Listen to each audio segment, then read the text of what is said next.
welcome to the Collectible Show.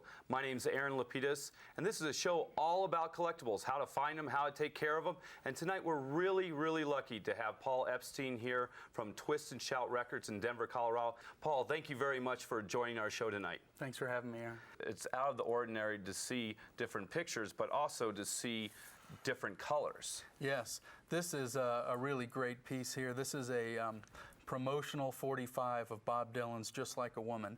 Only went to radio stations, and for this radio station only pressing, they did it on red vinyl, so to make it an even more special event. And these are really highly collectible. This is probably about a $200 45.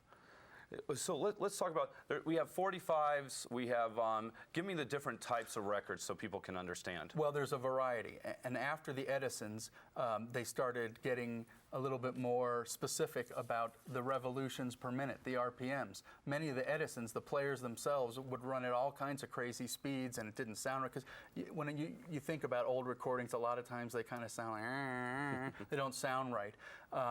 That was when they later started to make the speed a science, so that you had 78s, and here's an example of a 78, a very collectible blues artist, Howlin' Wolf, on the Classic Chess label, and the 78s spun 78 revolutions per minute, and that's why they're called 78s, and they lasted for probably 15 years. 78s was the typical way that people got. Then they introduced the 33, the long player, which is what those of us in the 50s and 60s got used to seeing, the big black licorice pizza that we all know, and that was 33 revolutions per minute. And in between those two was the 45, the small, and the whole point of the 45 was to differentiate between a full record of songs and just the hit. If you just wanted the hit, you'd buy the 45. If you wanted the whole record, you'd buy the long player, the 33.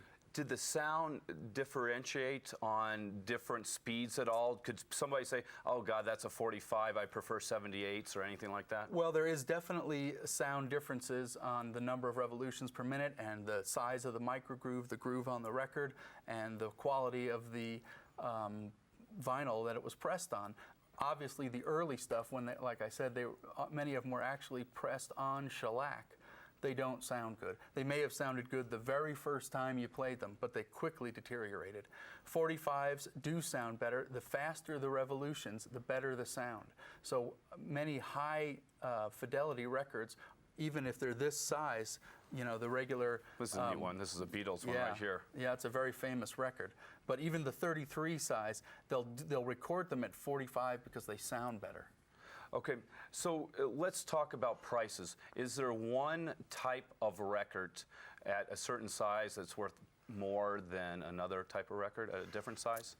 No, I would not say it's done by size or even type. There are so many different collectible records based on the music, based on the artwork, based on the performer and what their history was, and whether they died, and whether they died a colorful death, and whether they became a celebrity. There's so many different things, and really the most important factor in collecting records and their value is how big of a pressing it was in the first place. If they made a lot of them, huge numbers, like most Beatles records, later ones, they became so popular that it's not as valuable because there's millions of them out there in the public.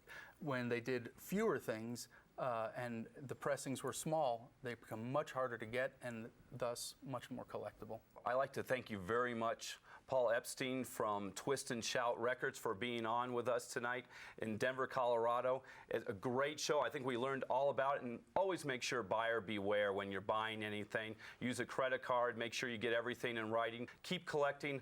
I'm Aaron LaPedis with the Collectible Show, and you have a great night.